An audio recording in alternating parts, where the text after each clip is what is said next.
Hello everyone, this is Crota giving you guys now game 3 in a series between Envy or Dream versus Parting here on Daybreak. Don't want to say the name of the teams just because oftentimes they're no longer part of the team and I just look like a fool because I'm not up to date on every which trade. Alright, so Parting versus Dream here on Daybreak. Parting spawning as the blue Protoss player, meanwhile Dream spawning as the red Terran. Here on Daybreak should be a good game as the game is getting underway. So far we've seen Parting win one and lose one. Yes, this is game 3 in the series, obviously, as both players should have a good feel for each other now. Unlike playing on Battle.net, playing in a best of 5 series or best of 3 series, you start to get a feel of what your opponent's strengths and weaknesses are. So far from what we've seen, Parting was able to shut the door on Dream relatively early while being aggressive. Dream was able to, in game 1, catch that Parting, went for a very aggressive delayed gas build, and then just timed his attack so well so that he could find a couple of stalkers and sentries out on the field, surround them, and then just start mowing down probes. We are going to see Parting make a move around the map. Is he going to look for some proxy barracks? I don't believe so. He's not really concerned about it since he is going for the much more traditional gateway assimilator build that we saw in game 2. With this, MVP or Dream is going to be able to set up a front door. This supply depot is already completed. It will take 9 hits from this one probe to try and take it down. 9 hits, that is 13 seconds. And by the time that this one barracks is done, this supply depot will be constructed. And now there's no chance that this probe will take down this supply depot anytime soon. Now, taking a look, Marine will be making its way out. We are going to take a quick look inside Parting space. We see the Cybernetics core is already in play, which means that we will have a delayed Nexus.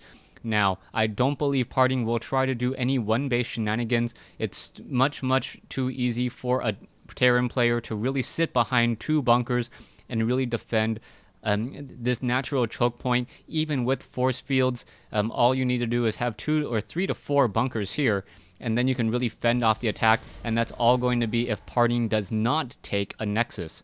Now, Heart of the Swarm is a little bit different since you do have the use of the Cybernetics core unlocking the Mothership core. Mothership core, very easy to train unit, only 100 minerals, 100 gas, and it only takes 30 seconds to build. So with that, most Protoss players do definitely go for that, as we are seeing the probe now throw down this Nexus. So no real action here in the early portion. Both players just posturing themselves for an economic advantage moving on into the mid-game. You can see Dream still does not have any refinery down, so that will give him a bit of a mineral advantage, but he is still behind in tech.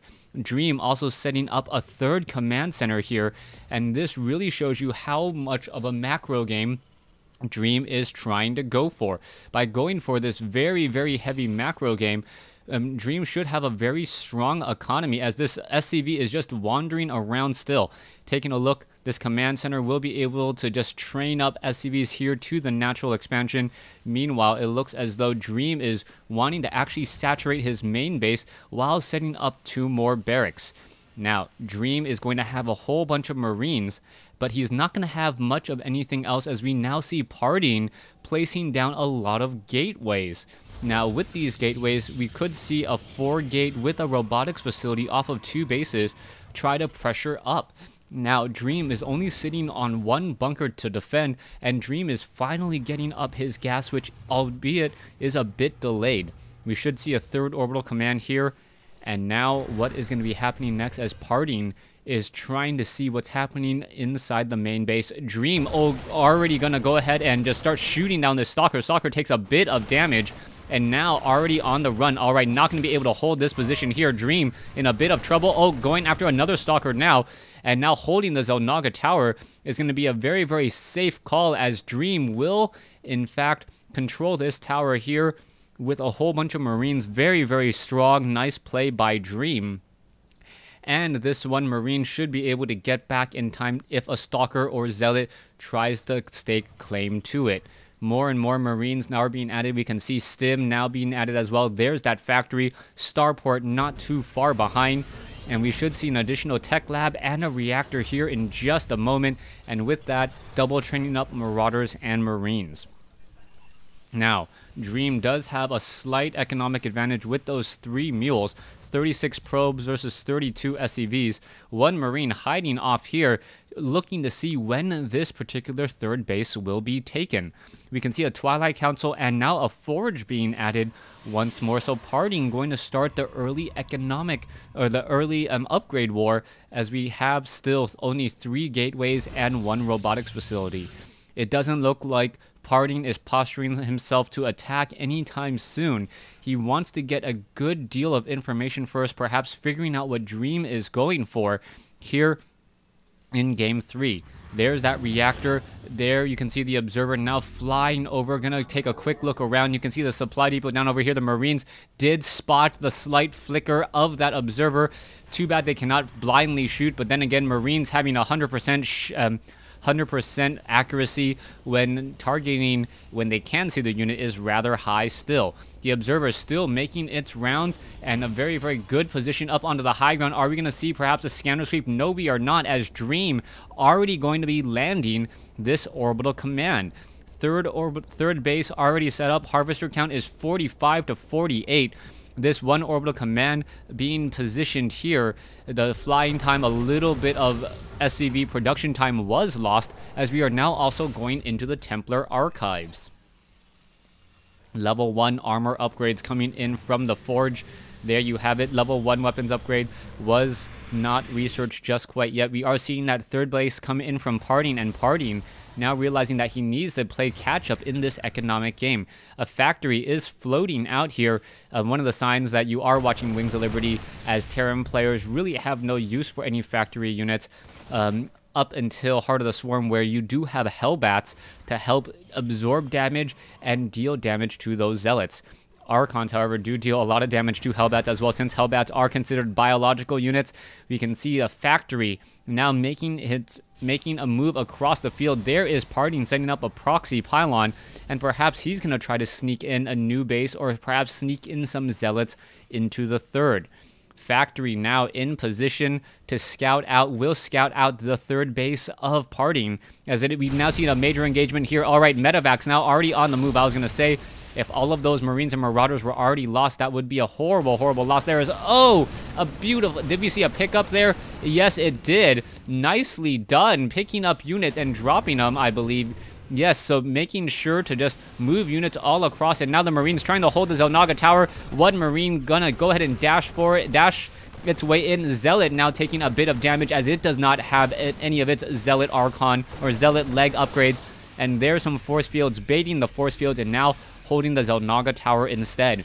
2-1 upgrades now coming in from MVP's Dream. Meanwhile, Parting sitting on 1-1 upgrades. We are going into personal cloaking already for those Ghosts, and Ghosts will be able to get off those necessary EMP shockwaves.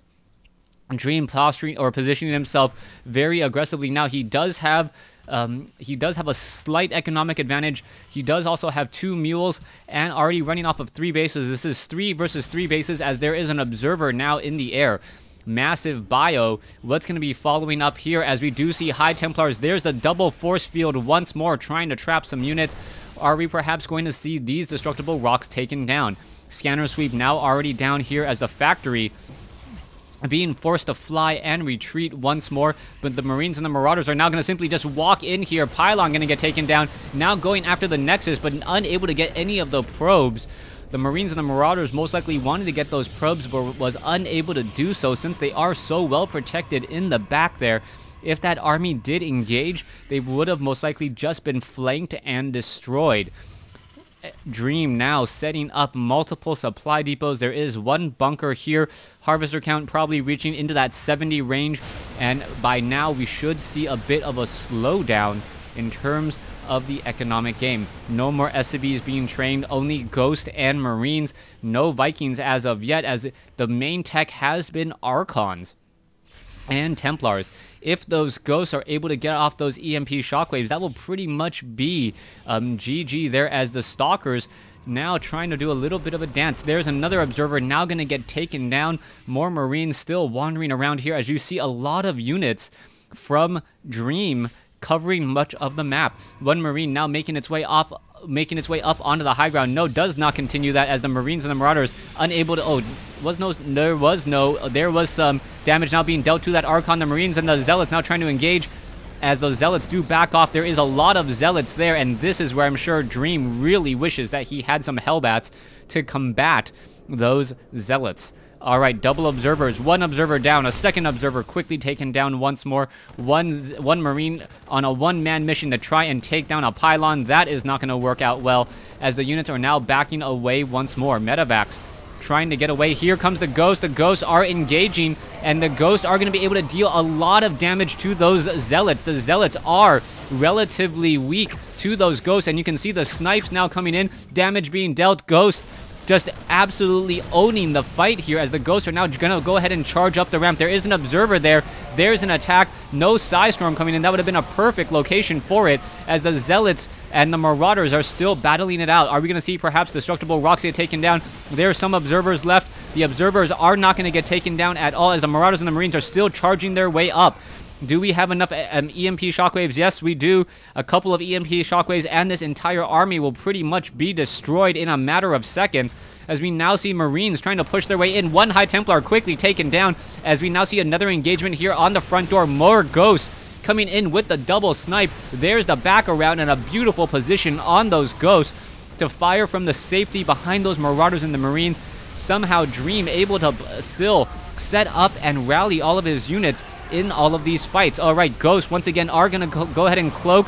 Here we go. We could have some more EMP shockwaves coming in. The Ghosts really countering these Zealots rather nicely, but the Zealots do have 2-2 upgrades compared to the Ghost 2-2 upgrades. Medevacs now backing up. There's an EMP shockwave. Archons, wow, barely able to escape back down to 10 hit points. No more shields as a third base, a planetary fortress now being established in the center. Dream, let's take a look at the losses. Parting has lost a bit more, but not much as a Zealot going to take down a Marine rather easily. Here you go, another group. Oh, a full cancellation on a ground of Zealots as a new pylon now needs to get taken down. If Parting is unable to secure this expansion, the economic game will go very heavily in favor of Dream. You can see that the main bases are now starting to mine out down to 180 minerals each as more Zealots are cleaning up this top left. But that's not good as we see now more Marines and Marauders quickly come in. This one particular Nexus will most likely just get canceled, and Dream holding on to this planetary fortress should be able to come out ahead once more. Massive bio, more Marauders and Marines, 3-3 upgrades coming in. We can see 24 damage from the canisters. That is going to be very, very heavy damage as here we go. Ghost now trying to engage. There is the cloak there as now we do see one Colossus. EMP shockwaves coming across the board. Pretty much no more energy except for the High Templars in the back and a beautiful round of High Templars really evening up the fight. However, the Zealots, will they be able to do enough damage? Where are those observers as more Ghosts once again going to be coming in? Here we have it, another Psystorm walking through that Psystorm. Not a safe call at all, but a very good flank, making sure that it would take multiple Psystorms to hit the majority of that army. Marauders and Marines fighting up against Stalkers. Is it going to be enough? Another Stalker does get taken down. A new Colossus has arrived, but this Colossus is pretty much stuck. Going to get taken down by Marauders as the Ghosts are still continuing to turn around. And there is the GG Dream taking down Parting in Game 3. Please stay tuned for Game 4 in this series between MVPs Dream and Parting.